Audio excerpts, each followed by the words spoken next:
ذرا امیجن کیجئے، تھوڑے لمحے کے لیے سوچئے، کیا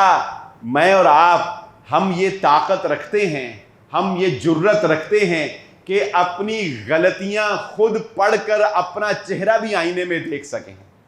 انسان کا اپنا بھی ایک ضمیر ہوتا ہے، اس کا اپنا بھی ایک کردار ہوتا ہے، اس نے اپنے آپ کو بھی چہرہ دکھانا ہوتا ہے۔ آپ نے یہ جملہ سنا ہوگا نا کہ میں تو اپنے آپ کو بھی چہرہ دکھانے کے قابل نہیں رہا، میں تو اپنی نظروں میں گر گیا۔ لوگ یہ جملے استعمال کرتے ہیں، تو مجھے بتائیے جب وہ نامہ اعمال جس میں راتوں کی تنہائیاں بھی درج ہوں گی، جس میں ظلم و زیادتی بھی درج ہوں گے، جس میں لا یغادر صغیرۃ ولا کبیرۃ الا احصاها، جس میں ایک ذرہ بھی فَمَن يَعْمَلْ مِثْقَالَ ذَرَّةٍ خَيْرًا يَرَهُ، جس نے ایک ذرہ برابر بھی نیکی کی ہوگی،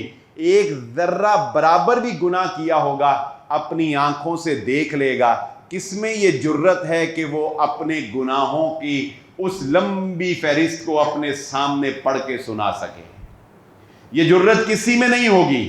یہ ہمت اس وقت کسی میں نہیں ہوگی، یہ پلکیں اس وقت اٹھائی نہیں جا سکیں گی، شرمندگی سے سر جھکے ہوئے ہوں گے۔ اس نامہ اعمال کی فکر کرو، اور کتنا مہربان ہے وہ رب،